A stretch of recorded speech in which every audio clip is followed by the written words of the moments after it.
홍민기 목사님이 쓰신 이런 제목의 책이 있습니다. 내 마음대로 된 것이 하나도 없었다. 세상의 일반적 관점으로 판단하면 내 마음대로 된 것 하나 없는 인생, 정말 불행한 인생, 답답하고 속상할 인생이네 싶습니다. 내 마음대로 된 거 하나 없는 인생, 여러분들이라면 그런 인생 살고 싶으시겠습니까? 그런데 그렇지만은 않은 것 같습니다. 이 책은 성경에 나오는 야곱의 인생을 따라가면서 저자가 자기 자신을 비추어 보며 쓴 책입니다. 야곱의 인생이 그랬다는 겁니다. 참 힘든 인생 살았던 야곱이지요. 애굽의 바로가 야곱에게 당신의 나이가 몇이나 되셨습니까? 라고 물었을 때 야곱이 여러분 뭐라고 대답했었습니까? 내 나그네 길의 세월이 130년이니이다. 내 나이가 얼마 못 되니 우리 조상의 나그네 길의 연주에 미치지 못하나 험악한 세월을 보내었나이다. 인생살이 고달팠다는 겁니다. 너무 힘든 세월이었다는 말입니다. 그가 그럴 만도 했던 것이 그가 젊었을 때 아버지 속이고 형 속이고 도망치며 살았던 인생이었습니다. 그만큼 욕심이 많았고 이기적이었고 계산적인 인생이었습니다. 인간의 모든 수완으로 어떻게든 잘 돼 보려고 했던 일들이 너무나 많았던 야곱의 인생. 그러다 보니 고달픈 일들도 참 많았습니다. 그의 인생, 이기적이고 거짓말하고 속이고 욕심부렸던 인생, 가만히 곁에서 보면 하나님께서 저 인생을 축복할 이유가 뭐가 있겠나 싶기도 합니다. 그런데 놀랍게도 성경을 보면 하나님께서 그런 야곱을 축복하셨습니다. 아버지와 형을 속이고 도망치는 길에 쓰러져서 잠들어 있는 야곱을 축복하셨습니다. 그 인생 포기하지 않으셨습니다. 그래서 그 책에서 말하는 것이 이러한 야곱의 인생을 향한 하나님의 사랑은 마치 철저한 낭비 같다라고 말하고 있습니다. 그저 인간적으로 보면 사랑받지 못할 것 같은데, 사랑받을 만한 것이 보이지 않는데 그런 인생을 향하여서 낭비하듯 마치 밑 빠진 독에 물 붓는 것처럼 퍼주고 또 부어주고 있는 것 같은 그 사랑, 바로 그것이 야곱을 향한 하나님의 사랑이었고 우리를 향한 하나님의 사랑이었노라고 말하고 있습니다. 그래서 내 마음대로 된 것 하나도 없는 인생 같지만 사실은 하나님의 뜻대로 된 인생이라고 고백합니다. 내 마음대로 된 것 하나 없는 것이 불행한 듯하지만 사실은 하나님의 뜻대로 되었기에 감사할 뿐인 인생이라고 고백하는 것, 바로 그것이 우리 하나님의 자녀들의 삶이라고 말합니다. 정말 그렇습니다. 저 역시도 그런 것 같습니다. 제가 원하는 대로, 제가 원했던 바대로 내 마음대로 다 되었다면 그것이 정말 행복하고 성공한 인생이 되었을까? 아닐 것 같습니다. 오히려 그야말로 엉망진창이 되어버린 불행한 인생 되었을 것 같습니다. 그런데 지금까지 살아오는 동안 하나님께서 저의 뜻을 막으시기도 하시고 제 발을 붙잡아 두시기도 하시고 또 제가 가는 길을 돌리시기도 하셨던 그 하나님의 낭비처럼 보이는 사랑, 포기하지 아니하시는 그 사랑이 저를 여기까지 오게 하셨다고 저는 믿습니다. 그렇다면 여러분 생각해 보십시오. 왜 하나님은 저와 여러분들을 그렇게 사랑하시기까지 포기하지 않으시는 것일까요? 그만큼 하나님 가슴 아프게 하고 때로는 속이고 기만하고 또다시 똑같은 죄를 반복하며 살고 있는 연약하고 죄 많은 우리의 인생, 그냥 내버려 두실 만도 한데, 내팽개쳐 두실 만도 한데 마치 속 썩이는 자식 포기하지 않고 집에 돌아오기만을 간절히 바라는 부모의 마음처럼 또다시 붙잡고 또다시 기다리고 또다시 눈물 흘리는 그 아버지 하나님, 도대체 우리에게 뭘 기대하고 계시기 때문일까요? 그 낭비하듯 부어주시는 하나님의 사랑이란 도대체 무엇을 향하고 있는 것이냐 말입니다. 결론적으로 말하면 우리에게 그토록 부어주시는 그 사랑은 우리를 온전하게 하시기 위함입니다. 여기서 말하는, 즉 성경에서 말하는 온전함이란 아무 흠도 아무 약점도 없는 완벽한 능력의 슈퍼맨을 말하는 것이 아니라 여기서 온전하게 된다는 것은 예수님을 닮아가는 것을 이야기합니다. 여러분, 왜 성경 우리로 하여금 예수님 그렇게 닮으라고 말하는 것일까요? 여러분 24절 오늘 본문 말씀에 이런 구절이 있습니다. 그리스도 예수의 사람들은 육체와 함께 그 정욕과 탐심을 십자가에 못 박았느니라. 아멘. 그리스도 예수의 사람, 여러분 바로 이것이 하나님께서 우리에게 주신 새 이름입니다. 예수 그리스도의 사람, 바로 우리의 신분을 그렇게 바꾸셨습니다. 인생의 의미와 목적을 바꾸어 놓으셨습니다. 내가 왜 살아야 하는지 그 답을 이렇게 주셨습니다. 육체의 정욕과 탐심에 끌려다니면서 그냥 허무한 인생 그렇게 살다가 갈 것이 아니라 예수님에게 속한 사람, 예수님의 소유된 사람, 예수님의 인격과 성품을 닮아가는 인생 되어서 나로 하여금 나와 함께하는 사람들에게 하나님 주시는 진정한 행복과 참된 평안 주시려고 하시는 하나님의 복이 여기에 있기에 우리를 변화시키시려고 하는 하나님의 목적이라는 말입니다. 이것이 바로 예수님이 우리를 위하여 십자가에서 죽으신 십자가 희생의 의미입니다. 나를 변화시켜 나를 예수 사람 만들고 나를 통하여 내 사랑하는 가족과 이웃을 변화시키는 것, 그리고 그런 사람들을 모아 교회를 세우시고 그 무리를 통하여 이 세상을 변화시켜 가므로 많은 사람들을 하나님의 백성 되게 하시고 이 땅이 하나님의 나라 되게 하는 것, 그것이 하나님이 우리를 구원하신 목적이요 우리의 삶에 바라봐야 할 열매라는 말입니다. 여러분 지난주에 함께 나누었던 처음 세 가지가 뭐라고 했었습니까? 사랑과 희락과 화평이라고요. 여러분 신앙생활 오래 했는데도 성령의 9가지 열매 뭐예요? 여쭤보면 막 헷갈리시죠? 이참에 한번 아예 외워버리고 갑시다. 네? 한번 따라합시다. 사랑, 희락, 화평. 네, 보지 말고 다 같이 다시 한번 사랑, 희락, 화평. 외우셨어요? 네, 사랑, 희락, 화평. 그런데 여러분 가만히 보니까 이 사랑도 어떤 사랑인가 봤더니 예수님 보여주셨던 사랑입니다. 아가페의 사랑, 예수님의 사랑으로 사랑하며 살라는 것이죠. 희락도 그렇습니다. 다른 기쁨 아니라 예수님 안에 있는 기쁨 추구하며 살아가라고 말씀하십니다. 화평, 예수님으로 인하여 하나님과 내가 화평하게 되고 그 힘으로 다른 사람과 화평을 이루며 살아가는 바로 그것. 사랑도 희락도 화평도 예수님 보여주신 모습이요 그거 닮아가라고 안 쓰는 겁니다. 이제 이어지는 성령의 열매가 또 여기에 있습니다. 오늘 세 가지 더 나눌 텐데 이 말씀 나누고 마음의 새김으로 우리가 그리스도 예수의 사람으로 예수님 닮은 인격, 성품 담게 되는 이 시간이 되기를 우리 주 예수 그리스도의 이름으로 축원드립니다. 아멘. 성령의 열매 그 네 번째, 오래 참음입니다. 따라합시다. 견디고 기다리는 오래 참음. 견디고 기다리는 오래 참음. 마크로티미아라고도 하는 이 헬라어로 그렇게 말하는 이 오래 참음이라는 말은 인내하다라는 뜻이요. 그런데 여러분들 이 인내하다 오래 참다라는 말 가만 생각해 보면 그와 같은 힘이 발휘되어야 하는 어떤 어려운 상황에 처해 있음을 이야기하고 있습니다. 그렇죠? 아무런 일도 없는데 오래 참는다 말하지 않습니다. 인생에 문제도 없고 부딪힘도 없고 역경도 없는데 난 인내한다 뭐 이런 건 말이 되지 않죠. 오래 참는다는 것은 오히려 어렵게, 나를 어렵게 하는 일들이 있다는 말입니다. 그래서 그 어려운 일들이 나의 평정심을 깨트리고 나의 평온한 마음의 상태를 뒤집어 놓는 일들이 있어서 견디기 어렵게, 참기 어렵게 만드는 겁니다. 여러분 인생의 어려움이 닥쳤을 때 보이는 부정적인 반응 보니까 하나는 분노 그리고 포기함입니다. 그런데 성경은 그런 우리의 현실 가운데 성령의 열매, 오래 참음이라는 열매를 맺으라 하시죠. 그렇다면 오래 참음의 의미가 무엇인지 우리 다시 한번 생각해 보게 됩니다. 그것은 먼저 내 마음의 분노를 잘 조절하고 감정을 다스리는 힘입니다.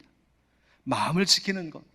잠언에서도 지혜자가 말하지 않습니까? 모든 지킬 만한 것 중에 더욱 네 마음을 지키라고요. 생명의 근원이 이에서 남이니라 말씀하셨습니다. 내 마음을 지킴이 내 생명을 지키는 것이라고요.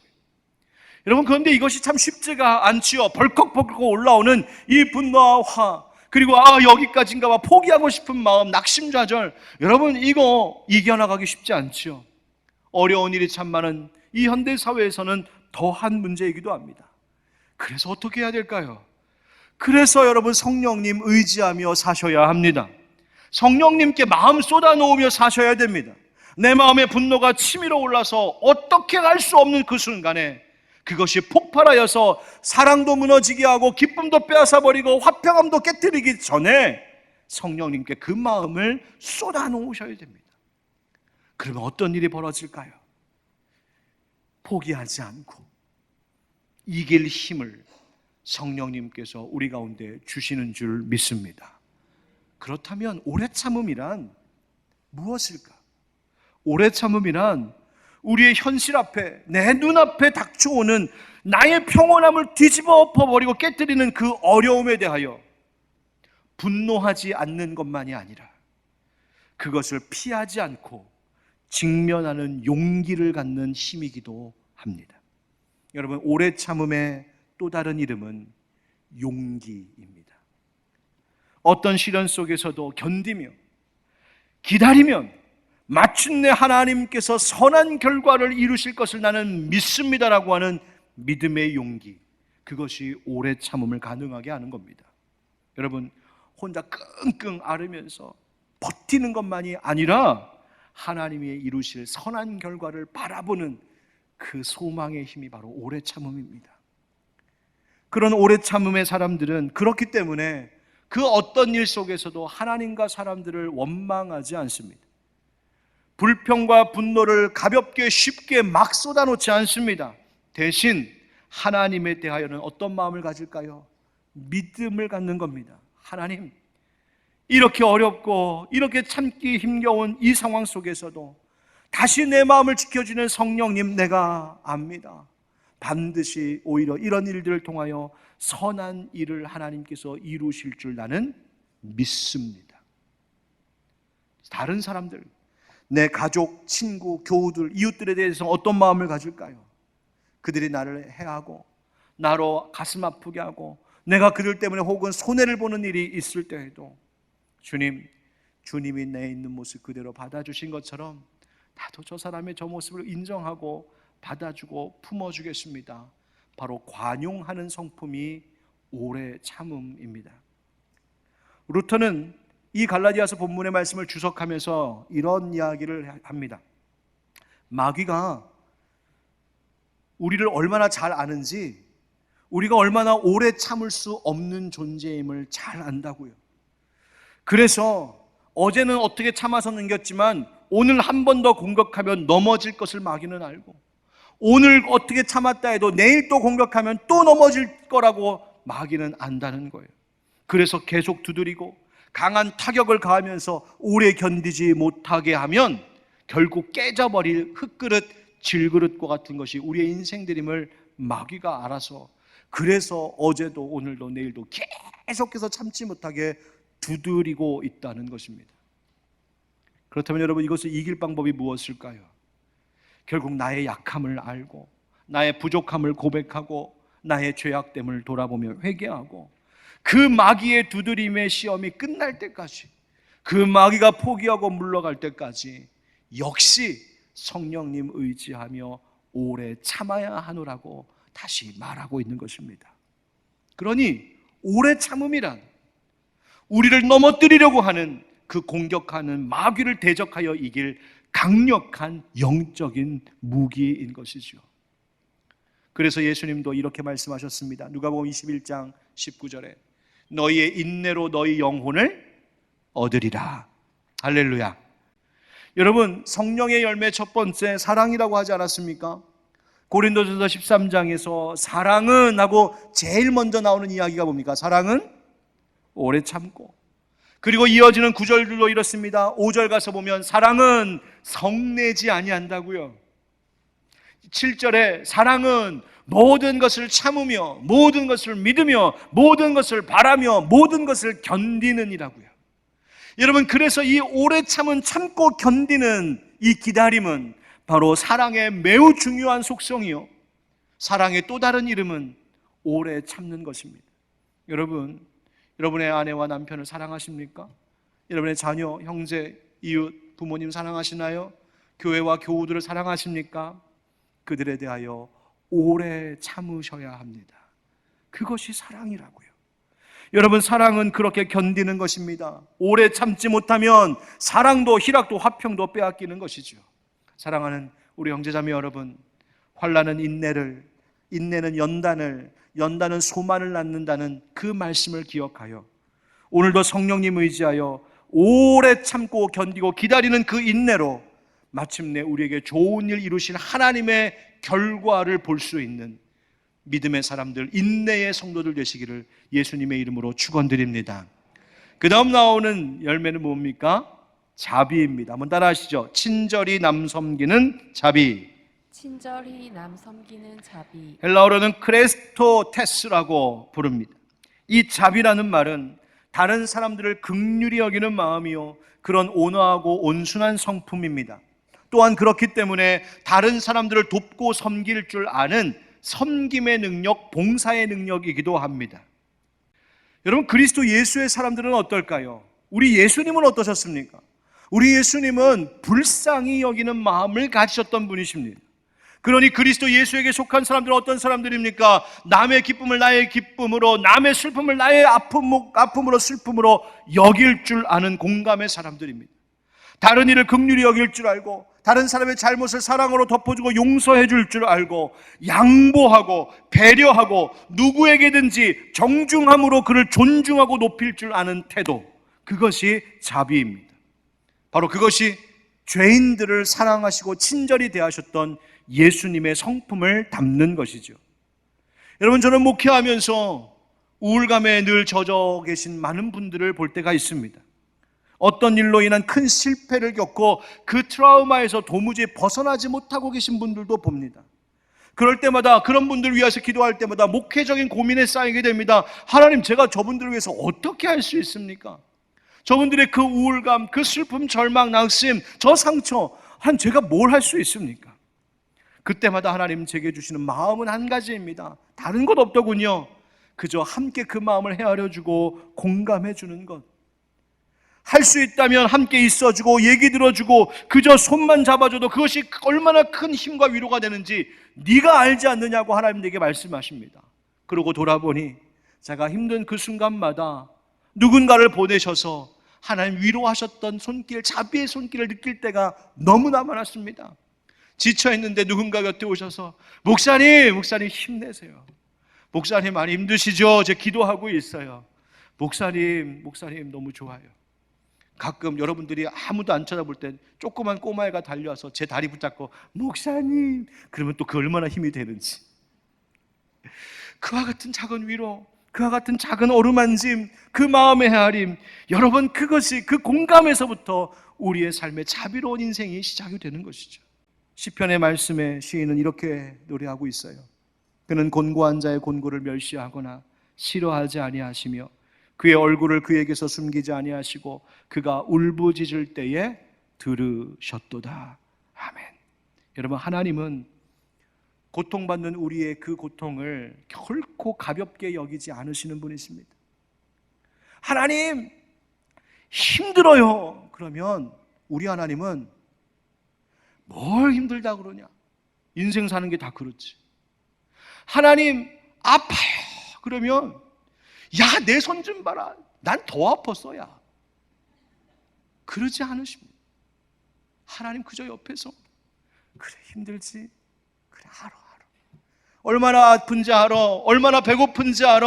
얼마나 피곤하고 지친지 알아. 나도 피곤해서 존 적이 있었어. 나도 피곤해서 그 뱃머리에서 잠든 적이 있었어. 나도 배고파서 제자들에게 먹을 것 구해오라고 한 적이 있었어. 나도 슬퍼서 운 적이 있었어. 내가 알아. 하나님 오늘도 우리에게 말씀하고 계십니다. 여러분, 그것이 우리 하나님의 사랑이에요. 여러분, 우리도 그 공감하며 자비 베푸는 삶을 살아야 됩니다. 여러분들, 우리 교우들에게 힘든 일이 있을 때 아이, 뭘 그런 걸 가지고 힘들어하냐고, 그 믿음 없어서 그런 거라고, 기도 안 해서 그런 거라고, 여러분 함부로 말하지 마십시오. 몸 아픈 사람한테 가서 그 기도 안 하니까 몸이 자꾸 그렇게 아프지. 일 안 되고 있는 사람한테 가서 당신 그렇게 섬기지 않고 봉사 안 하고 기도 제대로 안 하니까 그렇게 일이 꼬이지. 여러분, 함부로 그렇게 말하지 마세요. 여러분들, 서로가, 가족들이, 세대가 어우러져서 함께 공감하는 것, 그것이 바로 자비요. 그 자비의 사람들로 이 세상은 아름다워져 갈 것입니다. 여러분, 로마서 12장 15절 16절 말씀 우리 한번 같이 읽어봅시다. 시작. 즐거워하는 자들과 함께 즐거워하고 우는 자들과 함께 울라. 서로 마음을 같이하며 높은 데 마음을 두지 말고 도리어 낮은 데 처하며 스스로 지혜 있는 채 하지 말라. 아멘. 여섯 번째 성령의 열매는 바로 양선입니다. 따라합시다. 진실함의 한결같은 양선. 진실함의 한결같은 양선. 아가토시네라고 말하는 헬라어인데, 이 양선은 앞에서 얘기한 자비와도 거의 동의한 의미이긴 하지만 특별히 이 양선은 그 선한 자비의 마음을 갖고 말과 행동으로 표현하는 것과 관련이 있습니다. 그래서 다른 사람에게, 그 누군가에게 어떤 상황, 어떤 형편에서든지 진실한 마음으로 선하게 대하고 선하게 말하고 선하게 행동하는 것, 바로 이것이 양선입니다. 여기서 기억할 이 양선에 중요한 세 가지 태도가 있는 것 같은데요, 그 첫째는 이 마음에 한결같은 태도를 갖는 것입니다. 하나님께서 우리를 향해서 변함없이 사랑 베푸신 것처럼 늘 똑같은 마음으로 사랑의 태도로 살아가는 것, 선함으로 살아가는 것, 그것이 바로 양선이에요. 또 하나, 이 양선은 나누고 베푸는 것과 같이 특별히 구체적으로 어떠한 것을 통하여 남을 돕는 선한 실천과 관련된 말입니다. 그래서 말로만 사랑하고 말로만 돌본다 하지 않고, 말하지 않아도 내 지갑을 열고 내 시간을 내어주고 내 마음과 내 삶의 일부를 열어서 그를 돕고 살피는 그 일들입니다. 세 번째, 양선이란 남에게 그저 잘 보이려고, 칭찬받으려고, 혹은 자기 만족을 위해서 내 기분 좋으려고 하는 것 아닙니다. 그래서 거짓과 위선으로 하지 아니하고 진실한 마음으로 하는 것, 그것이 바로 양선입니다. 하나님은 이스라엘 백성들에게 자신을 나타내실 때 뭐라고 말씀하셨냐면, 여호와라 여호와라 자비롭고 은혜롭고 노하기를 더디하고 인자와 진실이 많은 하나님이라고 말씀하셨습니다. 자비로우신 하나님, 인자하신, 즉 그 사랑이 한결같으신 하나님, 그리고 진실하신 하나님, 이제 그 하나님 본받으라고 성령님 우리 안에서 말씀하시는 줄 믿습니다. 로마서 12장 그 이어지는 17절 18절 말씀에, 아무에게도 악을 악으로 갚지 말고 모든 사람 앞에서 선한 일을 도모하라. 할 수 있거든 너희로서는 모든 사람과 더불어 화목하라 말씀하시죠. 내가 선한 일을 위하여 살면 삶의 화평의 열매도 맺게 되는 겁니다. 정리합니다. 이사야서에 보면 하나님을 상한 갈 때 꺾지 않으시는 하나님, 꺼져가는 등불 포기하지 않으시는 하나님이라고 말하고 있습니다. 하나님은 결코 우리를 포기하지 아니하시는 하나님이라는 말입니다. 어느 때까지? 우리가 온전히 예수 닮을 때까지 말입니다. 여러분, 우리가 사는 지금 이 시대, 오늘 나눈 이 세 가지가 너무나 중요하고 필요한 시대인 것 같습니다. 어려움이 많은 시대이니 오래 참음의 열매 맺도록 우리 성령님 의지하며 사십시다. 공감의 능력을 잃고 다른 이들의 아픔을 살피는 마음이 희미해져 버린 이 시대, 우리 예수의 사람들은 주님 닮은 자비의 마음으로 살아가기를 축복합니다. 이 시대는 어떻습니까? 악을 악으로 갚고 있습니다. 악한 일들이 많습니다. 사람들의 마음이 자꾸만 악하고 더 거칠어져만 가는 것 같습니다. 폭력과 전쟁으로 신음하는 소리가 더 많아지고 있는 이 시대에 적어도 우리 그리스도인들이라도, 우리 하늘빛 광성교회 성도들이라도 내 삶의 자리에서 악을 오히려 선으로 대하는 그런 바보 같은 마음으로 살아갈 수 있기를 축복합니다. 그것이 진짜 예수 닮은 마음입니다. 그럴 때에 우리 안에 예수 닮은 모습이 점점 더 많아지고, 그로 인하여서 내가 살아가는 그 삶의 자리가 하나님 기뻐하시는 하나님 나라 될 줄 믿습니다.